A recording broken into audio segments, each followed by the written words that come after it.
C'est en ce sens-là qu'on dit relation over religion. Hey! Ha! Relation over religion.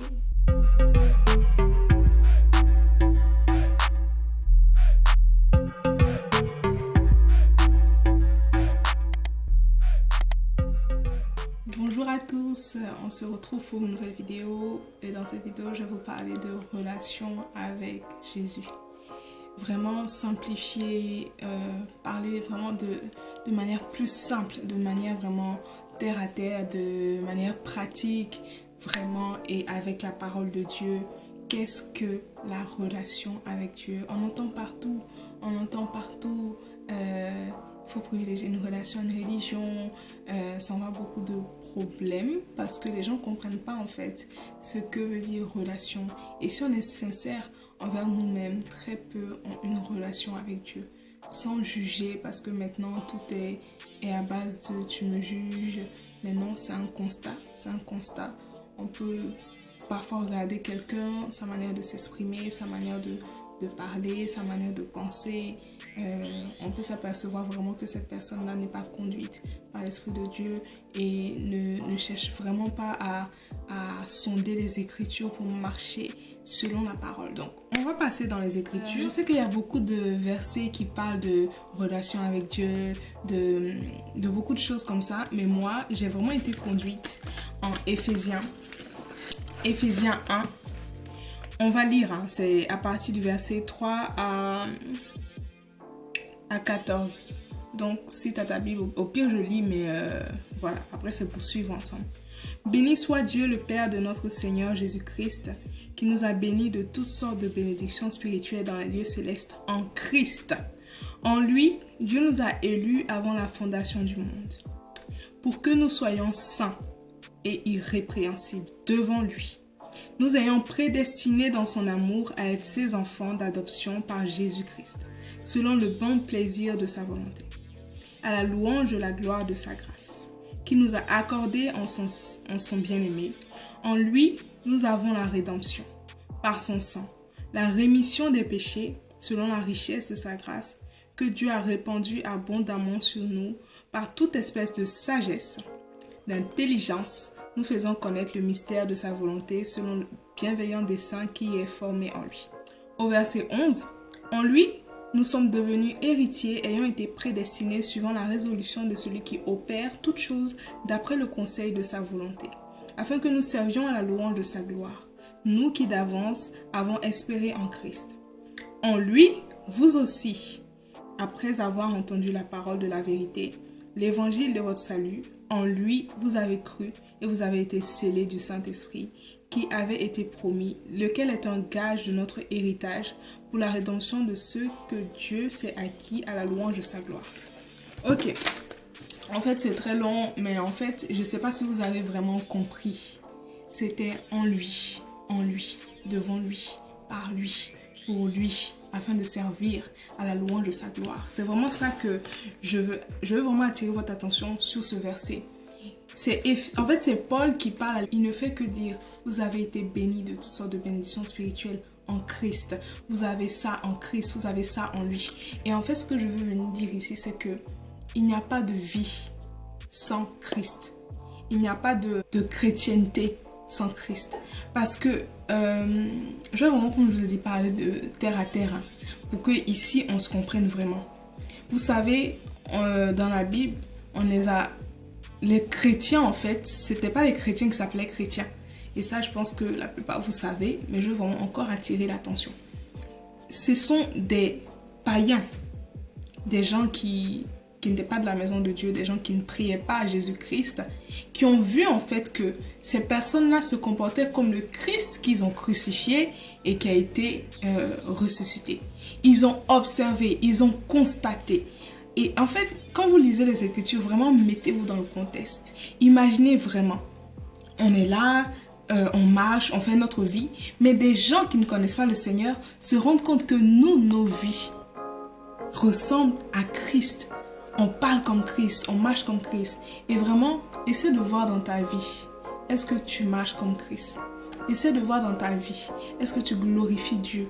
Essaie de voir dans ta vie, est-ce que quand tu lis les Écritures, ce que Jésus faisait, est-ce que tu le fais aussi à ton temps? Et on disait en fait que dans ce verset-là, c'est en Christ. Rien ne se fait, rien ne se conçoit en dehors de Christ. Ça, il faut vraiment que vous le retenez. Rien, absolument rien ne se conçoit, ne se construit en dehors de Jésus-Christ. Mon esprit a été attiré sur le fait que la Bible dit « Dieu nous a élus avant la fondation du monde pour qu'on soit saint et irrépréhensible devant lui. » Saint et irrépréhensible devant qui? Devant lui. Donc vraiment, il faut que vous sachiez que vous êtes sur cette terre-là parce qu'en fait, vous devez être proche de Dieu. Quand Dieu a créé Adam et Ève, en fait, de base, c'était pas en vain. Il avait besoin d'une communion. Adam et Ève avaient une relation proche avec le Père. Et le Père qui est Dieu, venait chaque fois dans le jardin d'Éden et parlait avec eux. Et il était là, en fait. C'était leur rendez-vous quotidien. C'était cette relation-là qu'on avait avec Dieu dès le départ. Mais ça a été saccagé, on sait pourquoi. Le fruit défendu a été mangé par Ève, qui a été séduite par le serpent, qui était possédé par le diable, voilà, on sait tout ça. Et en fait, Jésus est venu pour restaurer la relation. Voilà pourquoi quand on dit qu'il y a un seul médiateur, c'est parce que c'est par Jésus en fait qu'on retrouve cette communion de départ. Donc le but a toujours été de rester en communion vraiment personnelle avec Jésus. C'est ça quand on dit relation, c'est ça. Pour vous donner un exemple simple, on est dans des moments de confinement où les églises sont fermées, où pratiquement il n'y a pas de communion fraternelle. C'est dommage, c'est vrai parce qu'il n'y a pas de communion fraternelle. Mais je peux vous dire que les personnes qui ont une relation avec Jésus ne sont pas déstabilisées, ne sont pas chamboulées. Ces personnes-là, c'est comme si la vie continue, quoi, tu vois. C'est juste que les dimanches, ils se retrouvent plus dans un lieu et ils sont plus avec leurs frères et sœurs. Nous sommes sur terre pour Jésus. Quand vous comprenez le mécanisme de départ où on était en relation avec Dieu, c'est ce qu'il voulait, c'était sa volonté, c'était son désir. Il nous avait élus dès la fondation du monde pour être intime à lui, pour être proche de lui. C'est la relation qu'il avait avec Adam et Ève. Et quand tout s'est chamboulé, au temps de la grâce, Jésus est venu rétablir cette communication. Voilà pourquoi Jésus lui-même a dit, le voile du temple est déchiré, vous n'avez plus besoin d'intermédiaires, vous n'avez plus besoin de passer par des sacrificateurs parce que, comme je peux vous dire encore, la Bible nous dit tout. Hein. Avant, ils passaient par des sacrificateurs. Les gens du peuple passaient par des sacrificateurs. Les sacrificateurs partaient laver vraiment tous leurs péchés et tout avec des sacrifices d'animaux, etc. Maintenant, il n'y en a plus besoin de sacrifices d'animaux parce que Christ a déjà versé son sang. Et son sang est précieux en fait pour nous. Ce qui doit motiver notre vie chrétienne, c'est l'amour. Parce qu'il a dit quoi toute la loi s'accomplit au fait d'aimer Dieu de toute ton âme, de toutes tes pensées, de tout ton cœur et d'aimer ton prochain comme toi-même. Et en fait, si tu aimes ton prochain, ben, tu ne vas pas aller convoiter sa femme. Si tu aimes ton Dieu, tu ne vas pas prendre des idoles. Tu ne vas pas mettre quelque chose sur ton cœur qui va dépasser en fait l'amour que tu as pour ton Dieu.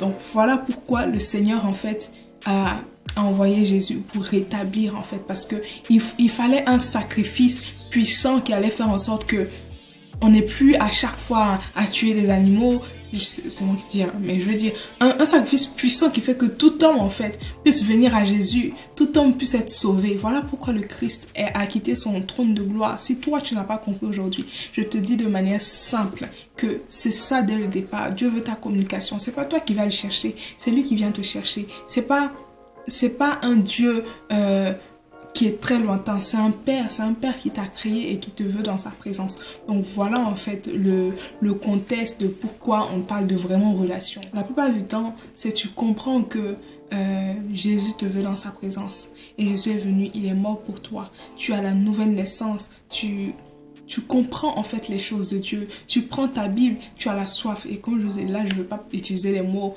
que des gens ne comprennent pas, mais la soif, c'est tout simplement dire j'en veux plus, je veux le découvrir encore plus, je veux connaître encore le Seigneur comme, je sais pas, comme X le connaît, comme Y le connaît, je veux connaître le Seigneur. Et tu t'assois parce qu'il n'y a pas de miracle, tu t'assois, tu prends ta Bible, tu parles au Saint-Esprit et il te révèle les choses de Dieu. On a dit que nous sommes élus dès la fondation du monde pour être saints et irrépréhensibles devant le Seigneur. Et en fait, saint, qu'est-ce que saint? J'ai cherché saint et irrépréhensible en grec et en fait, saint veut dire consacré, consacré, mettre à part. Saint, c'est vraiment ne pas se diluer en fait. Il ne faut pas diluer les choses de Dieu avec les choses du monde et ça sera l'objet d'une autre vidéo. Quand on va parler de consécration véritable, je vais vraiment aller en détail dans cette partie de consécration. Et quand on parle de irrépréhensible, ça veut dire sans défaut, comme un sacrifice sans tâche. Donc en fait, on doit s'offrir, même la Bible parle de s'offrir en sacrifice, s'offrir en sacrifice vivant pour la gloire de Dieu. Dans la nouvelle naissance, la relation, elle est libre, c'est-à-dire c'est toi qui délibérément décide, c'est toi qui délibérément va prier. Et en fait, c'est toi. Si tu pries pas, il n'y a pas un foot qui va descendre en fait. Personne ne va te forcer. Elle est délibérée et elle est personnelle. C'est dans ce sens-là qu'on dit relation over religion. Hey! Ha! Relation over religion. Relation, elle est personnelle. C'est quelque chose que tu développes au fur et à mesure. C'est quelque chose, c'est comme une amitié. En fait, tu dis pas tous tes secrets, tu commences pas à raconter toute ta vie, mais tu commences à voir si cette personne est fiable, tu commences à voir si cette personne a de bonnes intentions, tu commences à observer, tu écoutes la personne, et après à un moment tu essaies de confier un secret, tu vois si la personne elle est fiable, après, et au fur et à mesure, tu vois, c'est une relation qui commence petit à petit, et c'est pareil avec Dieu, Dieu, le Seigneur Jésus, le Saint-Esprit. Tout ce qui est relation, c'est progressivement. C'est toi dans ta chambre, c'est toi à tout moment, c'est toi qui prie. Et quand on dit prier, c'est vraiment pas... Souvent, les gens voient ça comme un fardeau parce que vous comprenez vraiment pas. Prier, c'est je parle. Tu vois la manière dont je te parle. C'est comme ça que moi je parle au Seigneur dans mes moments de prière.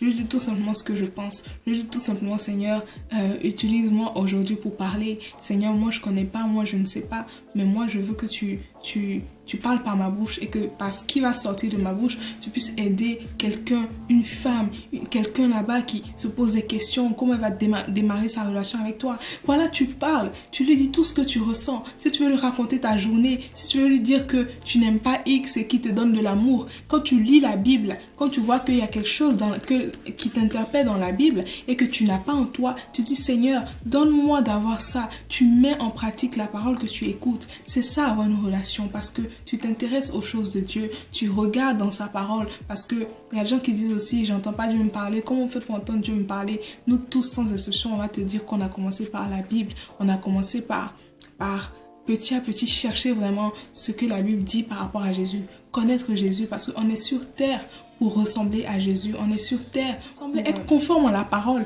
on n'est pas sur terre pour des mariages, pour des voyages, etc.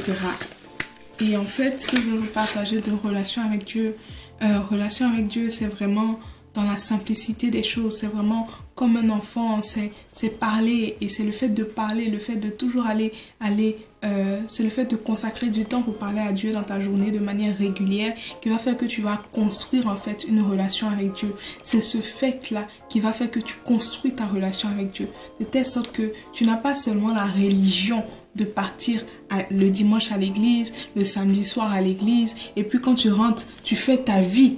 C'est-à-dire en fait, pourquoi quand on parle de religion, tu vas à l'église et ce dans toutes les églises.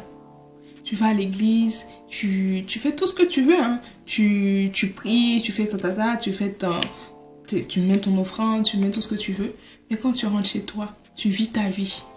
Toute la semaine, tu vis ta vie. Tu dis des gros mots. Tu n'ouvres même pas la Bible. Tu n'es pas régulière dans la parole de Dieu.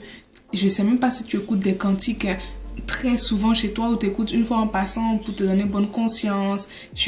En fait, c'est mesuré. C'est tac, ah oui, au juge à faire ça. Et puis, quand tu rentres chez toi, c'est, voilà, c'est la vie, tu fais ce que tu veux. Ça, c'est pas, en fait, une relation avec Dieu. Ça, c'est une religion. Je suis désolée de dire cela, mais c'est vraiment la vérité, c'est une religion. Mais quand tu as une relation avec Dieu, tu lis la parole, même qu'elle est en contradiction avec ce que tu penses ou avec ce que tu aimes, bah, tu dis, le Seigneur, c'est lui qui m'a créé, c'est lui qui sait mieux que moi ce qui est bon pour moi et je vais croire en cette parole et je vais lui demander de venir changer en moi ce qu'il veut en fait. Et c'est ça une religion, une relation, pardon. Tu t'adaptes à la parole, tu t'adaptes aux standards de la Bible et tu t'efforces dans un premier temps parce qu'après il y a la grâce de Dieu, il y a la grâce de Dieu qui vient, il y a le Saint-Esprit qui vient te révéler les choses, il y a le Saint-Esprit qui vient te montrer la voie.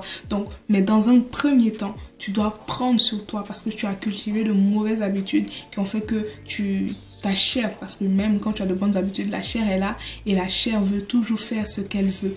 Mais comme ces désirs sont en contradiction avec ceux de l'esprit, tu dois te forcer encore pour que ton esprit reste au-dessus en fait de ta chair.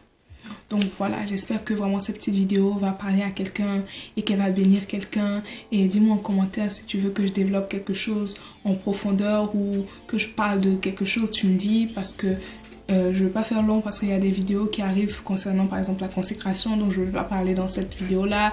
Et je vais aussi parler du baptême du Saint-Esprit et une vidéo de Saint-Esprit. Je souris comme ça parce que le Saint-Esprit il est merveilleux, le Saint-Esprit il est... Le Saint-Esprit... Ah, le Saint-Esprit c'est tout. C'est un cadeau, c'est un trésor. C'est une merveilleuse personne qui est avec nous au quotidien et qui nous transforme à l'image de Jésus. C'est merveilleux. Franchement, mes amis, c'est merveilleux. Donc vraiment, je vous fais des bisous et je vous dis soyez bénis. On se retrouve jeudi prochain et laisse Jésus croître en toi. Bisous.